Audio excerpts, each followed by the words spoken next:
Hello friends, UP TET super TET की इस math की श्रृंखला में आज मैं आपके सामने एक बहुत महत्वपूर्ण प्रश्न लेकर उपस्थित हुआ हूँ। किसी शंकु की तिर्यक ऊंचाई 10 सेंटीमीटर तथा ऊंचाई 8 सेंटीमीटर है। शंकु का वक्र पृष्ठीय क्षेत्रफल क्या होगा?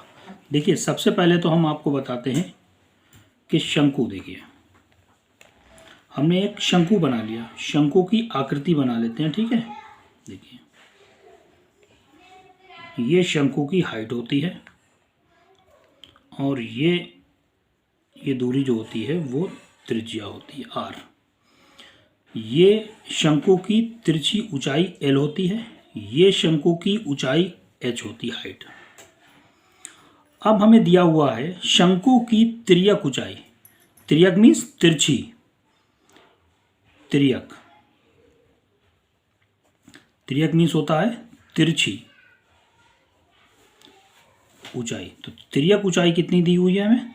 देखिए, तिर्यक ऊंचाई को हम लिखते हैं L is equal to 10 centimetre और ऊंचाई जो हमें दी हुई है शंकु की ऊंचाई H is equal to 8 centimetre. देखिए, यहाँ पर तिरछी ऊंचाई जो L दी हुई थी वो हमें 10 दी हुई है और H ऊंचाई जो दी है वो 8 सेंटीमीटर दी हुई है। अब देखिए, यहाँ पर एक ट्रायंगल बन रहा है शंकु में, देखिए, ठीक है। देखिए, शंकु में एक ट्रायंगल की आकृति बन रही है। वो आकृति हमने अलग से बना ली। इसका हम नाम लिख लेते हैं। देखिए, A, B और ये C, ठीक है। और इसको हम मान लेते हैं, इस पॉइंट को O। ये हमने आकृति यहाँ पर मान ली है, A, C और O। ये तिरछी ऊंचाई दी हुई थी 10 और ये हाइट हमें कितनी दी हुई थी 8 और ये R है। देखिए, ये वाली आकृति का हमने अलग से चित्र बना लिया। इसमें हम पाइथागोरस थ्योरम लगा देते हैं, देखिए, ठीक है। पाइथागोरस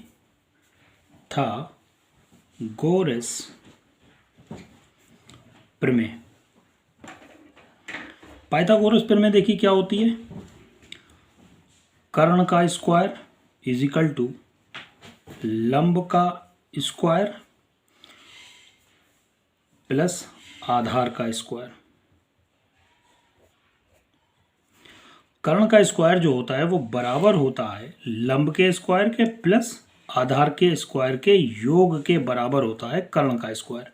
देखिए, कर्ण यहाँ पर हमें कितना दिया हुआ है L स्क्वायर और लंब कितना दिया है, लंब ये हमारे पास हाइट है H स्क्वायर और आधार हमारे पास बेस कितना है R स्क्वायर, ठीक है। देखिए, L की हम यहाँ पर वैल्यू रख देते हैं। L कितना है 10 पर स्क्वायर हो गया। हाइट H कितनी दी थी 8 का whole square plus R square. ये हो गया 100 को 2 बार लिखेंगे। 100 10 multiply 10 10 10 the 100 is equal to 8 8 the 64 प्लस R स्क्वायर। अब देखिए, ये 100 है, इस 64 को हम इधर ले गए तो इधर जाकर माइनस का हो गया 64 is equal to R square. अब 100 में से 64 गया, देखिए यहाँ कैरी लिया 10 10 में से 4 गया 6, यहाँ बचा 9 9 में से 6 गया 3, तो R स्क्वायर कितना आया 36। ये इधर से स्क्वायर हटाएंगे, इधर रूट आ जाएगा। देखिए, root 36 is equal to R, तो R is equal to root 36 होगा और रूट 36 की वैल्यू होती है 6।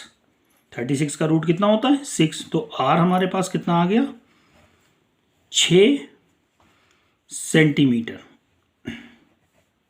ठीक है। अब देखिए, हमसे क्या पूछ रहे थे। अब हमसे पूछ रहे थे कि शंकु का वक्रीय पृष्ठ क्षेत्रफल क्या होगा।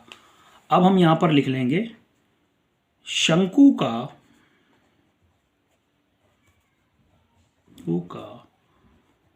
वक्र पृष्ठीय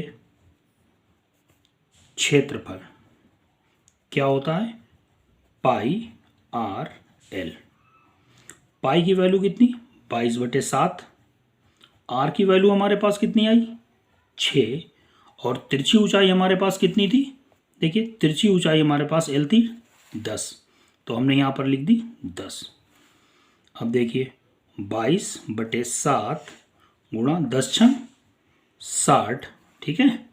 अब देखिए अब हमने 22 की और 60 से गुणा कर ली, देखिए 22 की 0 से गुणा करी 0 और 6 दूनी 12, हासिल लगाए 6 दूनी 12 और 1 13, 1320/7। अब हम यहाँ पर भाग कर लेते हैं, देखिए 1320 को 7 से भाग कर लेते हैं, 7 ही कम 7, 13 में से 7 गए 6 बचा, ये 2 उतार लिए, कितना होगा 62 हो गए आपके, 7 अट्ठे 56, देखिए 56 आ गया।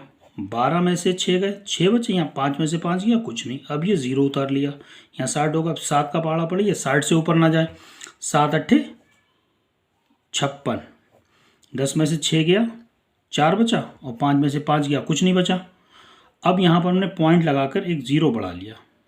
अब देखिए 7 की टेबल कहाँ तक जाएगी, 7 पंजे 35।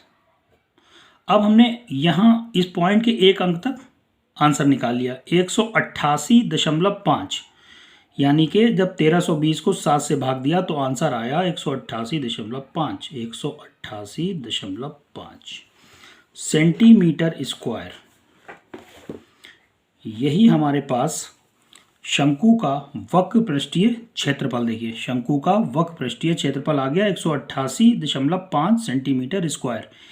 यही हमसे पूछ रहे थे, यही आंसर हो गया हमारे पास, ठीक है।